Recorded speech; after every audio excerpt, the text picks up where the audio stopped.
सिर्फ दो लोग इस कहानी को बयान करने के अहल हैं। एक मैं हूं और दूसरा मेरा साथी है। हम जासूस हैं। सिर्फ हम दो हैं जिन्होंने 40 रोजा मिशन मुकम्मल किया।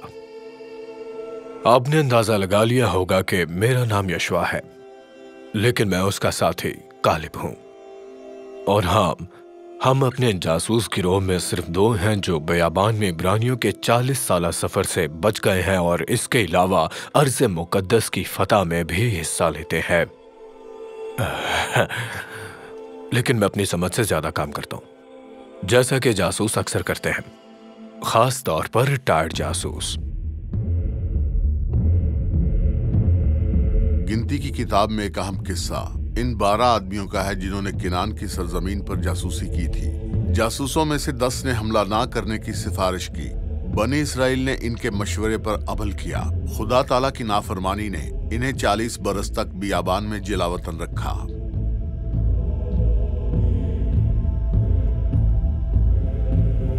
मैं आपको किताब मुकद्दस की चौथी किताब गिनती के बारे में बताना चाहता हूँ। इसमें इस तशना इख्तिताम से खुरूज की कहानी को उठाया गया है। इसका नाम इन दो मर्दमशुमारियों से मिला है जो ये बयान करती हैं, एक कोहे सीना में और दूसरी जब इब्रानी वादाशुदा सरजमीन में दाखिल हुए। गिनती के पहले 9 अब्वाब सिराए सीना से इब्रानियों के सफर की तैयारी के बारे में बात करते हैं जो मिस्र से हिजरत के तकरीबन 1 साल बाद में हुआ था। खुदा ताला का इरादा ये था कि वो मिस्र से बराह रास्त वादा अर्ज़े मौदा पर जाएं और इसके लिए ज़रूरी सामान इकट्ठा करें। एक मर्दमशुमारी से पता चलता है कि यहूदियों के लड़ने वाले सिर्फ 6 लाख से ज़ायद मर्द थे और उन लावियों की गिनती नहीं की गई जिन्हें खैमा इज्तिमा की देखभाल करने की ज़रूरत थी।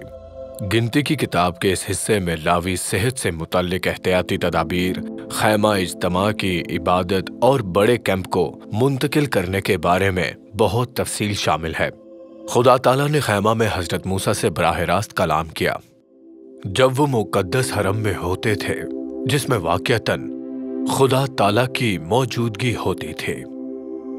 तो खुदा ताला की आवाज उनके पास अहद के संदूक के जरिए करोबियों के दरमियान से आती थी। बादल खैमा इज्तिमा के ऊपर रहे। रात के वक्त बादल आग की तरह दिखाई देते थे। जब भी बादल उठते तो बनी इसराइल अगली मंजिल की तरफ चले जाते थे। जब बादल खैमा इज्तिमा के ऊपर रहते तो बनी इसराइल ठहरे रहते। गिनती के अगले 5 अब्वाब सिराए सीना से कादेस बर्निया तक इब्रानियों के सफर के बारे में हमें बताते हैं। यह एक्शन से भरपूर सेक्शन है जो मुझे बहुत पसंद आया। पहले तो कुछ लोगों ने अपनी मुश्किलात के बारे में शिकायत की और खुदा ताला ने उन्हें आग से सजा दी। फिर कुछ लोग मन खाकर थक गए और शिकायत करने लगे। उन्होंने कहा वो अच्छी खुराक खाना चाहते हैं जो वो मिस्र में खाते थे। खुदा ताला ने उनके खाने के लिए इतने बटेरे भेजे कि वो उन पर गालिब आ गए। खुदा ताला ने उन्हें इसलिए सजा दी, उन्होंने अपने रिस्क और हजरत मूसा की क़यादत के बारे में शिकायत की, हसद और गुस्से से भरपूर। मैं हजरत हारून और बीबी मरियम ने हजरत मूसा की क़यादत की बगावत की और उनकी बीवी के बारे में शिकायत की। खुदा ने बीबी मरियम को सजा दी और उन्हें फौरी तौर पर कोढ़ में मुब्तला कर दिया। लेकिन जब हजरत मूसा ने उनके लिए दुआ की तो वो ठीक हो गई। इन अब्वाब का सबसे अहम हिस्सा जासूसों की कहानी है और ये सिर्फ इसलिए नहीं है कि ये मेरी जाती कहानी है। मैं सच कहूं तो ये एक अच्छी कहानी है। ये पहली बार है जब किताब मुकद्दस में मेरा जिक्र किया गया। खुदा ताला ने हजरत मूसा से कहा कि वो अर्ज़े मौदा पर जासूस भेजें। इस बारे में सोचिए, एक जासूसी मिशन खुदा ताला की तरफ से दिया गया ताकि हजरत मूसा मजीद मालूमात हासिल करें और आगे बढ़ने के लिए कोई फैसला कर सके। हजरत मूसा ने 12 जासूसों का इंतखाब किया जो हर कबीले में से थे। मुझे यहूदा के कबीले से मुंतखब किया गया था, हजरत दाऊद और जनाब मसीह का कबीला। हजरत यशवा का इंतखाब इफ्राइम के कबीले से किया गया था जो सबसे छोटा कबीला था। किनान वो सरजमीन थी जिसका खुदा ताला ने हमसे वादा किया था।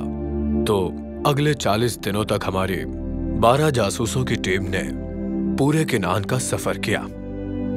जमीन लफ्जी तौर पर दूध और शहद से बह रही थी। अंगूर बहुत बड़े थे। हम अंगूरों की एक शाख के साथ वापस लौटे। ये इतनी बड़ी और भारी थी कि हमें इसे ले जाने के लिए 2 आदमियों की जरूरत पड़ी। और 40 दिनों के बाद हम इस्राएली कैंप में वापस चले गए। हमने लोगों को फल दिखाए, उन्हें दूध और शहद के बारे में बताया। 10 जासूसों ने इत्तला दी कि किनान के शहर बड़े और मजबूत हैं और लोग देवकामत है और उनसे डरना चाहिए। उन्हें खुदा ताला की इस सलाहियत पर भरोसा ना था कि वो इस सरजमीन को हमारे हाथ में दे सके। बुज़दिल, हम ये कर सकते हैं, इस सरजमीन पर कब्जा कर लेते हैं। मैंने ये फरियाद की। अगर खुदा का साथ रहा तो हम ऐसा कर सकते हैं। 10 जासूसों ने बार बार लोगों को जमीन के लिए लड़ने से हौसला शिकनी की। लोग इतने खौफजदा थे कि उन्होंने हजरत मूसा और हजरत हारून के खिलाफ बगावत कर दी। उन्होंने हजरत यशूआ और मुझे पत्थर मारने की धमकी दी। खुदा ताला लोगों में ईमान की कमी से सख्त नाराज हो गए। उनकी सजा 40 साल तक सहरा में भटकना। उस वक्त के दौरान जो बालिग शिकायत करता वो मर जाता। सिर्फ हजरत यशूआ और मुझे वादाशुदा मुल्क में जाने की इजाजत दी गई थी। गिनती के तीसरे हिस्से में तकरीबन 7 अबवाब शामिल हैं। ये कादिस से मुआब के मैदानों तक हमारे सफर के बारे में बताता है। ये 7 अबवाब तकरीबन 37 सालों का अहाता करते हैं, लिहाजा वो चंद चीजों के बारे में तफसीलन बात करते हैं। इन कहानियों में से एक कहानी कौरा और उसकी मूसा के खिलाफ 250 से ज्यादा आदमियों की बगावत की क़यादत करने से मुतल्लिक है। वो हजरत मूसा की पैरवी नहीं करना चाहते थे। हजरत मूसा ने खुदावन ताला के लिए मुकाबला तय किया कि वो उसे या उनमें से किसी एक का इंतखाब करे। ये कोई मुकाबला नहीं था। जमीन ने कौरा और उसके साथी, उनके खानदान और उनके माल को निगल लिया। बाकी लोग खुदावन ताला की आग से जल गए थे। इस बगावत के नतीजे में तकरीबन 15,000 लोग हलाक हो गए। आप सोचेंगे कि लोग खुदा ताला और हजरत मूसा के खिलाफ बगावत या शिकायत नहीं करेंगे, लेकिन उन्होंने ऐसा नहीं किया। एक और मौके पर लोगों ने शिकायत की कि उनके पास और उनके मवेशियों के लिए पानी नहीं है। खुदा ताला ने हजरत मूसा से कहा कि वो अपनी लाठी को लेकर एक चट्टान से मारे, पानी वहां से बह निकलेगा। अपने गुस्से और गुरूर में हजरत मूसा ने लोगों से यह कहा, क्या हमें इस चट्टान से पानी निकालना चाहिए और इस चट्टान पर इसी तरह लाठी दे मारी जैसे उन्होंने पिछली मर्तबा मारी थी। हजरत मूसा ने खुदा ताला को अज़मन्नात देकर जो उनसे कहा था, उन्होंने गुनाह किया। सजा के तौर पर उन्हें वादाशुदा सरजमीन में दाखिल होने की इजाजत नहीं थी। यह मुमकिन है कि हजरत पौलुस ने पहले करंथियों 10 बाब 4 आयत में इस चट्टान का हवाला दिया हो, जब उन्होंने कहा वो उस रूहानी चट्टान से पानी पीते थे जो उनके साथ चलती थी। हजरत पौलुस को लगता था कि यह चट्टान पानी पीने का एक पोर्टेबल चश्मा है जो हमारे साथ चलता है। इस हिस्से का इख्तिताम इब्रानियों की जानिब से अमूरियों के बादशाह सिहोन और बसन के बादशाह औज को शिकस्त देने के साथ होता है। ऐसा करते हुए हमने दरियाए उर्दन के मशरिक में अमूरी इलाकों पर कब्जा कर लिया। ये जमीनें जद, रूबन और मनसी के कबाइल का कब्जा बन जाएंगी। गिनती का चौथा हिस्सा तकरीबन 4 अबवाब पर मुश्तमिल है। ये नबी बालाम और मुआब के बादशाह बलाक की कहानी है। बलक ने बनी इसराइलियों पर लानत करने के लिए बालाम की खिदमत हासिल करने की कोशिश की। बलक ने जब भी ऐसा करने की कोशिश की, उसने बजाय बनी इसराइल को बरकत बख्शी। इस कहानी में एक मज़ाहिया वाक़या है और एक अलमनाक वाक़या। जब बालाम पहली बार बलक के पास गया तो खुदा ने फैसला किया उसे नहीं जाना चाहिए। उन्होंने उसके रास्ते में एक कातिल फरिश्ता रखा। बालाम का गधा फरिश्ते को देख सकता था और उसने आगे बढ़ने से इनकार कर दिया, लेकिन बालाम फरिश्ते को ना देख सका। बरहम बालाम ने गधे को आगे बढ़ने के लिए पीटा, लेकिन गधे ने 3 बार छलांग लगा दी। आखिरकार खुदा ताला ने गधे को बालाम से बात करने की इजाजत दी। गधा गैर इतनी मंतकी बात करता है बालाम से कि आपको मुस्कुराना पड़ता है। उसने कहा, क्या मुझे तुम्हारे साथ ऐसा करने की आदत हो गई है? गधे के साथ थोड़ी सी बातचीत के बाद बालाम को मौत के फरिश्ते को देखने और मौत का सामना करने के एहसास की इजाजत दी गई। जहां तक इस अलमनाक वाक़े का ताल्लुक है तो बालाम बनी इसराइल पर लानत करने के काबिल न था। लेकिन उसने इससे भी बदतर काम किया।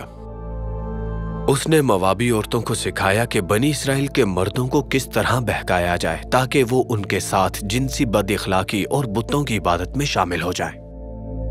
बहुत से इस्राएली मर्दों ने आसानी से रज़ाकाराना तौर पर अपने हथियार डाल दिए। बनी इसराइल पर इसके तबाहकुन और तवील मुद्दती असरात मुरत्तब हुए। गिनती का आखिरी हिस्सा तकरीबन 11 अबवाब पर मुश्तमिल है। यह हिस्सा बनी इसराइल के किनान की वादाशुदा सरजमीन में दाखिल होने की हतमी तैयारी के बारे में है। एक बार फिर मर्दमशुमारी की गई और एक बार फिर लड़ने वाले सिर्फ 6 लाख से ज्यादा आदमी थे, जिसमें लावी शामिल नहीं। जब मर्दमशुमारी की गई तो ये तय हुआ कि बयाबान में दाखिल होने वाले इसराइली बालिगों में से सिर्फ हजरत यशवा और मैं बाकी रह गए थे। हजरत यशवा में क़यादत का जज्बा था। खुदा ताला ने हजरत मूसा को हुक्म दिया कि वो लोगों के सामने उन्हें कुछ इख्तियार दें ताकि ये जाहिर हो कि वो हजरत मूसा के जानशीन बने। ये सब लोगों के सामने हुआ था और करने वाले इमाम अली अजहर थे।